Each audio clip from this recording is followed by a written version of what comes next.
Муу муухай, хорон хар санаатай хүмүүсийн балаг арилгатай асруудаан маш их сүйтгэл чирэгдэл дагуулдыг бид яс махантаа тултлаа ойлголоо. Ардчсан нам арилж дарагдсан хэдий ч тэдний хийсэн балаг одоо ч улс орныг туйлдуулж, ард иргэдийн аж амьдралд нөлөөлж хотоодыг нь хонгонуулсаар байна.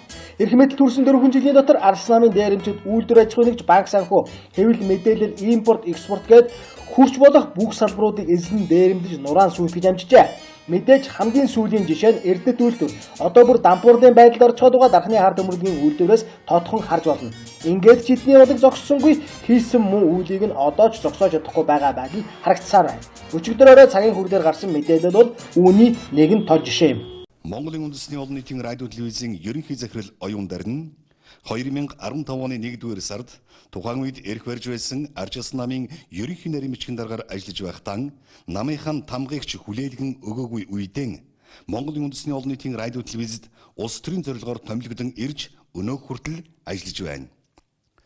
Энэ хугацаанд тус байгуулга нь түүхэндээ байгаагүй улс төрчсөн төдийгүй Монголын үндэсний олон нийтийн радио телевизийн өмчийг үнгүйдүүлж уран бүтээлчдийн ажиллах нөхцөлийг дөрөйтууллаа.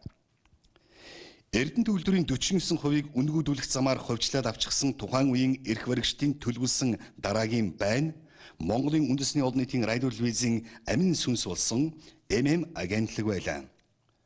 Үндэсний мэдээллийн брэнд хөтөлбөр цагийн хүрдийг 50 дугаар сувг руу цөлж үзэгчид хайгаад ч олдоггүй газар нуухын тулд ажилчдыг нь архичид гэж цоллон байгууллагын нэр төрийг хутаанд оромжилж үйл ажиллагааг нь доголдуулж байгаад хувьчилж авах хар технологийн далд зорилгоон тэрээр гүйцэлдүүлсэн.